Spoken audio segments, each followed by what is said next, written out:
Good morning बच्चों। बड़े घर की बेटी कहानी में हमने पढ़ा कि बेनी माधव सिंह के दो पुत्र हैं, श्रीकंठ और लाल बिहारी।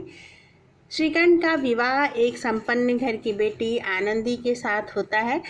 आनंदी यद्यपि की अपेक्षा के संपन्न परिवार से आई थी, लेकिन श्रीकंठ के घर के वातावरण में उसने पूरी तरह से अपने आप को ढाल लिया। कहीं से भी ये नहीं लगता था कि वो इसकी अपेक्षा अधिक शान शौकत के बीच में रही है। श्रीकंठ सरकारी नौकरी करता था, बाहर रहता था और हर शनिवार को घर आता था। लाल बिहारी गांव पर ही रहता था, घर में ही रहता था और पहलवानी का काम करता था। एक दिन जब खाना बन चुका तो उसको दो चिड़िया पकड़ के लाया और उसने आनंदी से उसे बनाने के लिए कहा।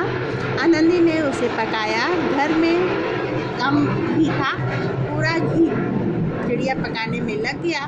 जब लाल बिहारी खाने बैठा तो दाल में घी ना होने की वजह से उसे काफ़ी गुस्सा आ गया। उसने आनंदी को भला बुरा कहा और उसको मायके का ताना दिया।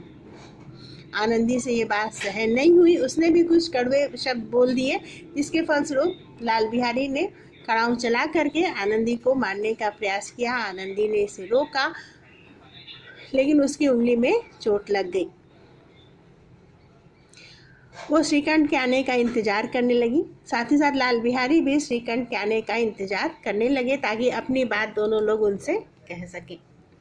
श्रीकंठ आते हैं शनिवार को और काफ़ी देर तक घर के बाहर ही गांव चौपाल लगी रहती है। गांव के लोगों के साथ बैठकर बातें करते रहते हैं और रात जब आने लगते हैं तो लाल बिहारी उनको कहता है कि आप आनंदी को संभाल लीजिए, और वो संकेत करता है इस बात का कि घर में कुछ अनबन हुई है।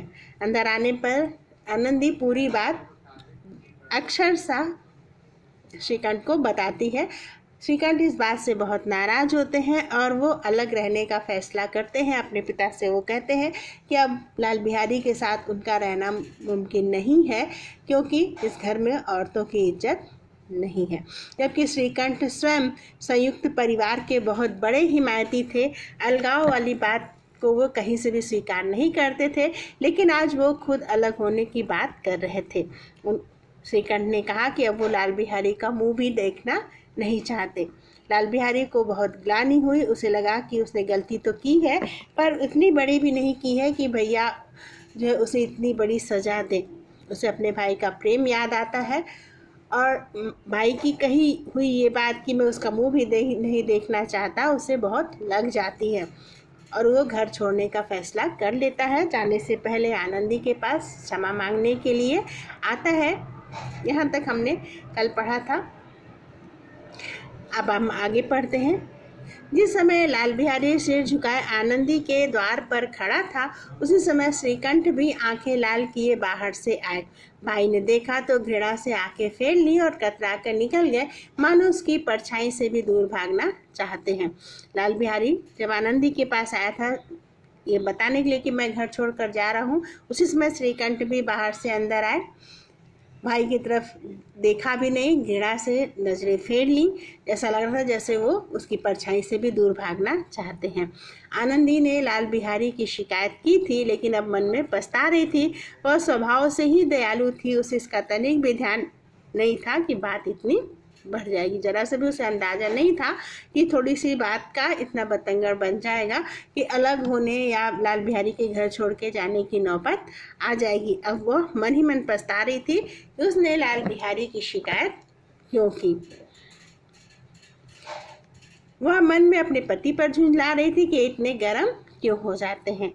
उसे इस बात का भी गुस्सा आ रहा था कि मेरी इतनी सी बात पे जो है श्रीकंठ को इतना ज़्यादा गुस्सा क्यों आ गया कि वो अलग होने की बात करने लगे, या कोई एक इस घर में रहेगा, चाहे लाल बिहारी या श्रीकंठ, इस तरह की बात वो करने लगे।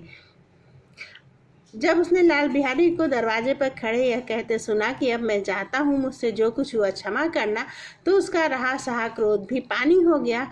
वह रोने लगी। मल का मैल धोने के लिए नयन जल से उपयुक्त कोई वस्तु नहीं है। जब उसने सुना श्रीकंठ क्षमा मांग रहा है, तो जो कुछ श्रीकंठ के प्रति उसके मन में क्रोध था वो थोड़ा बहुत बचा था वो क्रोध भी खत्म हो गया।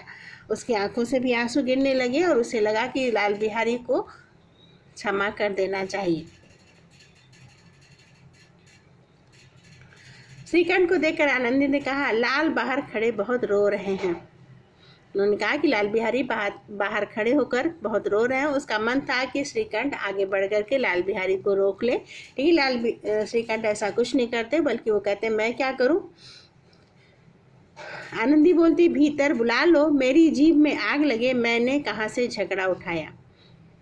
कहती कि अपने आप को भी दोष देती कि कहाँ से मैंने झगड़ा उठा दिया, इस बात की शिकायत कर दी, और अब जो गलती हुआ सो हुआ उसे जाने दो और उसे अब अंदर बुला लो।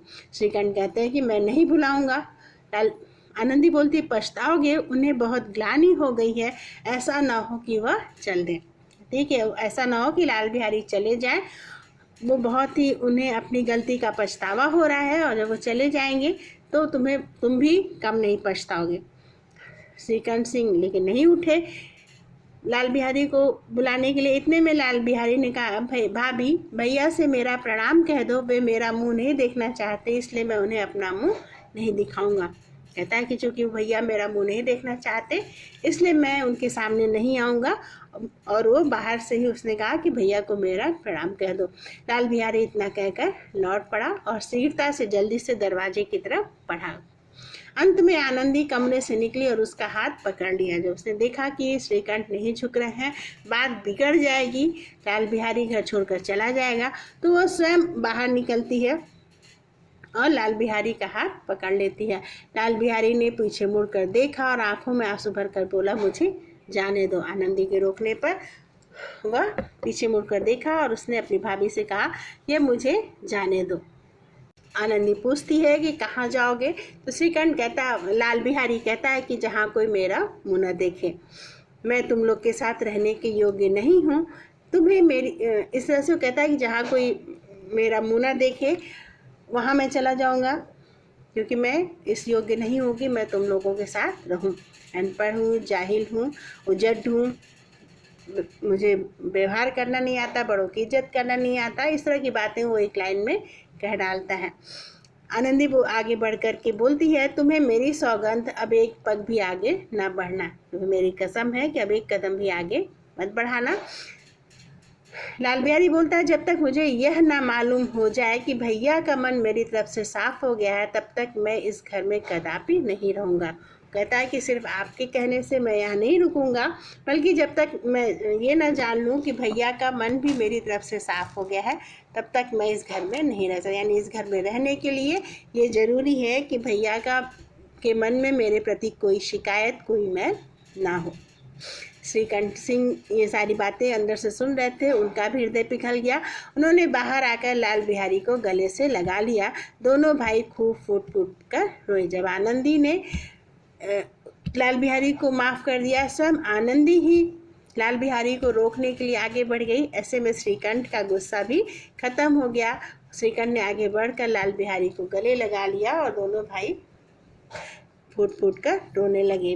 लाल बिहारी ने सिसकते हुए कहा, अब कभी मत कहिएगा कि तुम्हारा मुंह न देखूंगा, इसके सिवा आप जो दंड देंगे मैं सहर्ष स्वीकार करूंगा।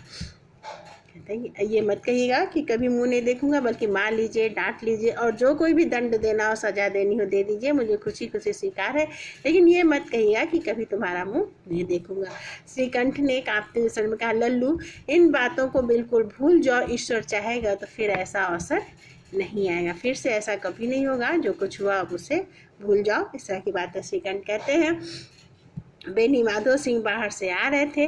दोनों भाइयों को गले मिलते देखकर आनंद से पुलकित हो गए और बोल उठे, बड़े घर की बेटियां ऐसी ही होती हैं, बिगड़ता हुआ काम बना लेती हैं, है ना। बहुत ही खुश होते हैं कि जहाँ पर दोनों भाइयों में अलगाव की बात हो रही थी, वहाँ पर आनंदी की ही वजह से दोनों भाइयों में फिर से मेल हो गया। और वो कह उठते हैं कि बड़े घर की बेटियों में इसी तरह का बड़प्पन होता है कि वो बिगड़े हुए कामों को बना लेती हैं। अब देखो, यहीं पर आनंदी अगर उसके अंदर बड़प्पन नहीं होता तो आज लाल बिहारी घर छोड़कर जा चुका होता और दोनों भाइयों में हमेशा हमेशा के लिए बैर हो जाता। लेकिन उसका हृदय उदार था, उसका मन बड़ा था, इसलिए वो भी परिवार को ले करके चलने वाली लड़की थी, है ना। इसलिए उसने लाल बिहारी को जाने से रोक लिया और सारी बातों को रफा दफा कर दिया। इस तरह से जो बेनी माधो सिंह अभी तक हर चीज़ के लिए आनंदी को दोषी ठहरा रहे थे, अब वही आनंदी की तारीफ करने लगते हैं। गांव में जिसने भी ये वृत्तांत सुना, उसी ने इन शब्दों में आनंदी की उदारता को सराहा। बड़े घर की बेटियां ऐसी ही होती हैं। यानी गांव में जिसने भी ये पूरी कहानी सुनी, सभी ने आनंदी की तारीफ की, उसके उदार हृदय की प्रशंसा की और कहा कि बड़े घर की बेटियां ऐसी हैं। बड़े घर का होने का मतलब सिर्फ पैसे से संपन्न होना नहीं होता, बल्कि हृदय की उदारता ही बड़प्पन की पहचान होती है। इस तरह से प्रेमचंद जी ने इस कहानी को सुखांत किया है। इसका अंत जो है सुखांत है। मुहावरेदार भाषा का प्रयोग प्रेमचंद जी करते हैं। एक परिवार का आदर्श रूप सामने लाते हैं